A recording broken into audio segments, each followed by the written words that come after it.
പള്ളിപ്പാട് ഗ്രാമപഞ്ചായത്തിന്റെ പല ഭാഗത്തും വെള്ളക്കെട്ട് രൂക്ഷമാകുന്നു. ദുരിതബാധിതരെ ക്യാമ്പുകളിലേക്ക് മാറ്റിയിരിക്കുകയാണ്.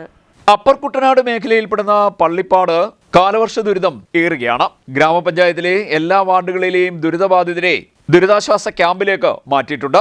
നടുവട്ടം HSSലാണ് ക്യാമ്പ് പ്രവർത്തിക്കുന്നത്. ഇവിടെ 285ഓളം കുടുംബങ്ങളിൽ നിന്നുള്ള 1000ഓളം പേരുണ്ട്. പിഞ്ചു കുഞ്ഞുങ്ങൾ, വയോജനങ്ങൾ, കിടപ്പ് രോഗികൾ ഉൾപ്പെടെ ഈ ക്യാമ്പിൽ കഴിയുന്നുണ്ട്.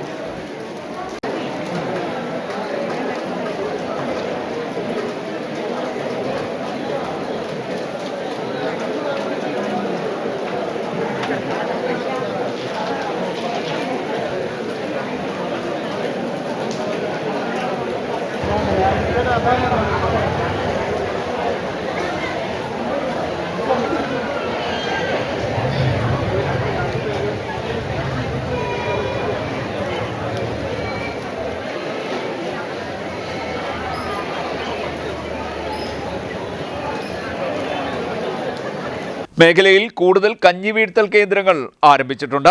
NDPC വാട്ടർഷെഡിന് സമീപം ഒരു ദുരിതാശ്വാസ ക്യാമ്പ് കൂടി തുറന്നിട്ടുണ്ട്. ഇവിടെ 122ഓളം കുടുംബങ്ങളാണ് ഉള്ളത്. വീടുകളിൽ പൂർണ്ണമായും വെള്ളം കയറിയവരെയാണ് പ്രധാനമായും ക്യാമ്പിലേക്ക് എത്തിച്ചിരിക്കുന്നത്. പ്രദേശത്ത് കൃഷിനാശം ഉൾപ്പെടെ സംഭവിച്ചിട്ടുണ്ട്. CDNet news, Harippad.